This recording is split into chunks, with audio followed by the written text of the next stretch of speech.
مولا حسین آقا حسین، مولا حسین آقا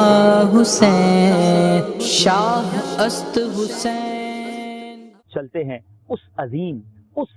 خیمہ بستی کی طرف کہ جس نے ایک عجیب داستان اس میدان پر رقم کی ہے۔ صلو علی الحبیب صلی اللہ تعالی علی محمد صلی اللہ علیہ وسلم۔ میٹھے میٹھے اسلامی بھائیوں، کربلا میں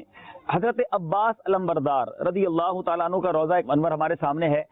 اور بہت خوبصورت ان کے گیٹ پر ایک جملہ لکھا ہوا ہے، السلام علیکہ یا حامل لواء الحسین، یعنی یہ وہ عظیم ہستی ہیں جو حضرت امام حسین رضی اللہ تعالیٰ عنہ کے پرچم کو، آپ کے علم کو آپ نے بلند کیا، اور اس خاص طور پہ جو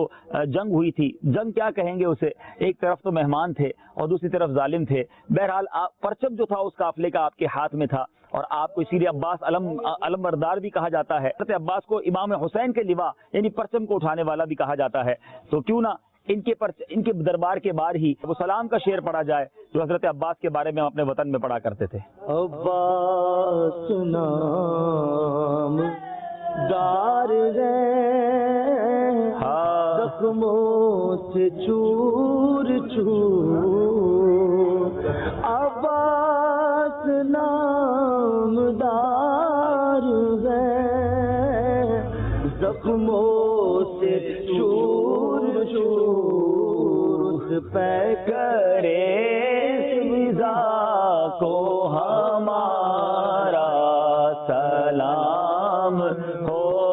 پہ کرے رضا کو ہمارا سلام ہو، سلطان کربلا کو ہمارا سلام ہو، نان مصطفیٰ کو ہمارا سلام ہو۔ مولا حسین آقا حسین، مولا حسین آقا حسین، شاہ است حسین۔